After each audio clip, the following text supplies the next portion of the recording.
Hello mga bro at sis, kumusta po kayo? Isa na naman pong mapagpalang araw sa bawat isa. At ito naman po tayo sa ating pong episode sa Outside is Beautiful. Wow, 3 weeks na lang at malapit na po ang National Trucks Giving. At kaya nga naman po narito po tayo. I'm going to explain to you some things sapagkat excited na po rin ako na mangyari po ito para rin po tayong lahat ay magkaroon ng excitement. Tayo pong lahat ay magkaroon po ng experience na lumabas.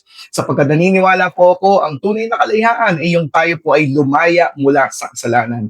Lumaya po tayo mula po sa bondage ng mundong ito, kung saan tayo pong lahat ay kailangan pong mamuhay ng matuwid, umayo sa buhay at maniwala po sa ating Panginoon Diyos.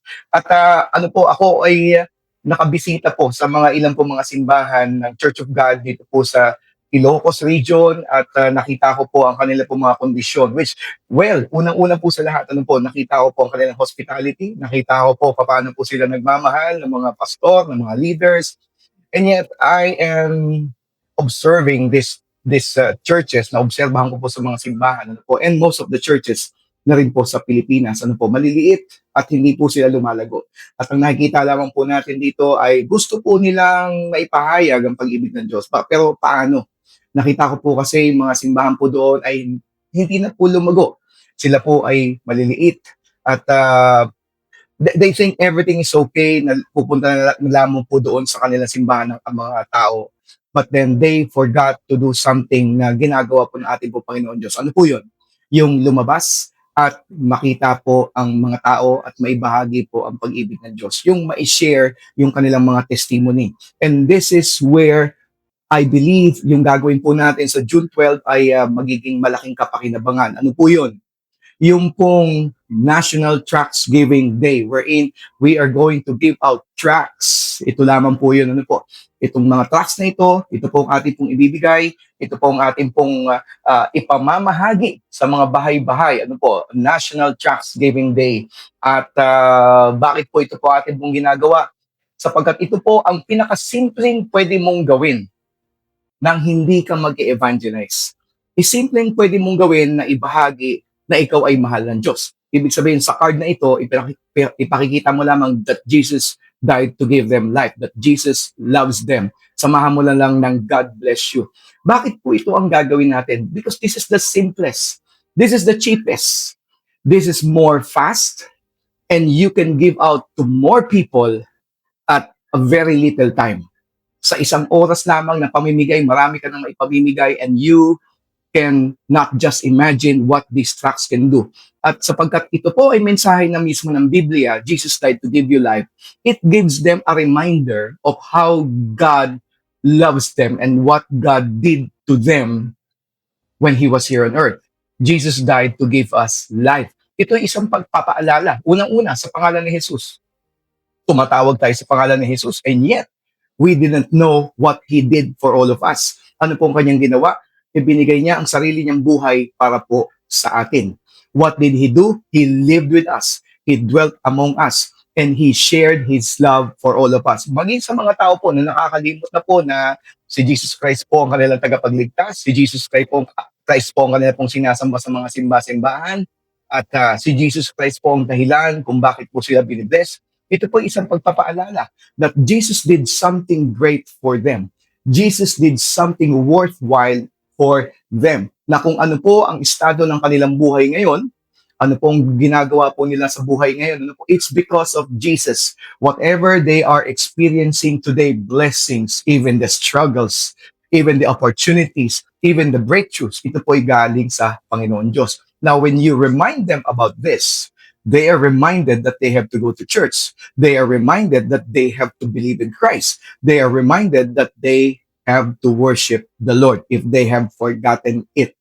Kaya po malaking bagay po maipamimigay po ito sa side naman po ng simbahan. Ano po ang magiging benefit nito? Ang simbahan ay matututong lumabas, matututong gumalaw, matututong lumakad. Sapagkat marami pong mga simbahan ngayon, well, I have experienced and noticed it. They have forgotten to go out. They have forgotten to see what's outside, what's in there. Sapagkat yung mga nakita po natin mga simbahan doon sa sa mga probinsya, most of them nasa liblib na pook. Well, for the exemption po, yung mga simbahan na lumabas na. Pero marami pa rin po ang nasa loob sa mga eskinita, nasa mga baryo, barangay. And ang malungkot po nito, hindi po sila nakakalabas. Hindi po nila nakikita what's going on. They are church people. Wow, ito po sarap sana kung church people, yun nga lang, nasa loob lang. Yung sana if you are a church person, you will do what Jesus did. Jesus is a heaven king, a heavenly, our creator is from heaven, but he went outside of his comfort zone in order to reach out to all of us. Kaya may outreach, to reach out, to go out, not to stay inside. Kaya nga po, magandang linawin po natin, why are we doing this? This is part of the outreach program to mobilize the whole church in order for them to experience what Jesus did. He went out of his comfort zone and he did not stay out inside their church, inside the temple. And this is a good lesson for all of us. Kung nakaisip po natin ang simbahan, bakit parang hindi lumalago?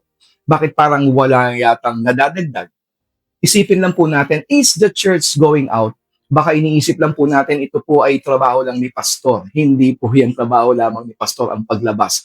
Well, may nakausap po ako somewhere in Ilocos. Ano po? Meron po ako nakausap when I explained to him, why are we doing this in our church in Dasmariñas?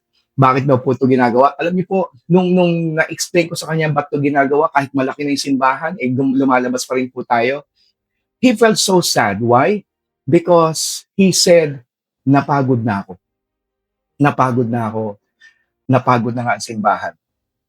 Hindi po natin to marahil, we will not take it against him, but the point is, magandang bigyan ng inspirasyon. Inspirasyon upang ang mga tao ay muling lumabas at ipahayag ang pag-ibig na wagas ng ating Panginoon Diyos. Just by giving these tracts, you are already making an impact.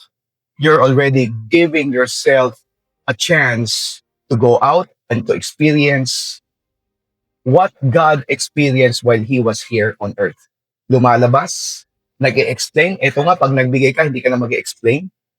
Ito nga, pag nagbigay ka, okay na lang, bigay mo na lang to, and let the Holy Spirit change their lives. Let the Holy Spirit touch their lives. At naniniwala po ako kung tayo pong lahat ay sama-sama sa dating na June 12, Independence Day, maganda ito po ang offering natin sa bansang Pilipinas. Well, konti po tayo, wala pong impact dito, na kagaya po sinasabi ko sa mga tao, hindi po kayo sisikat dito. Bakit? Kasi ang pasisikatin natin dito ang Panginoon Diyos. At saan? Hindi sa bansa. Pasisikatin natin si Kristo sa buhay ng bawat isa. And that, I believe, is enough para po may ma-accomplish po tayo sa mundong ito or sa buhay na ito. That is enough.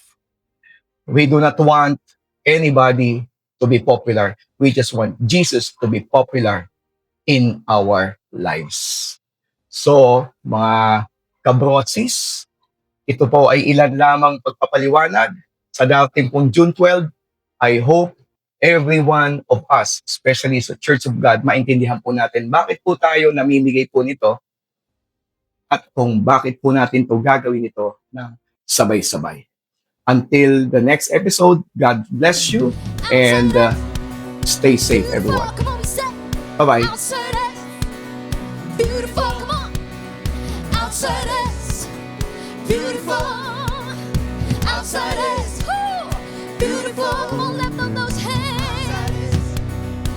Jesus walked, it's the most beautiful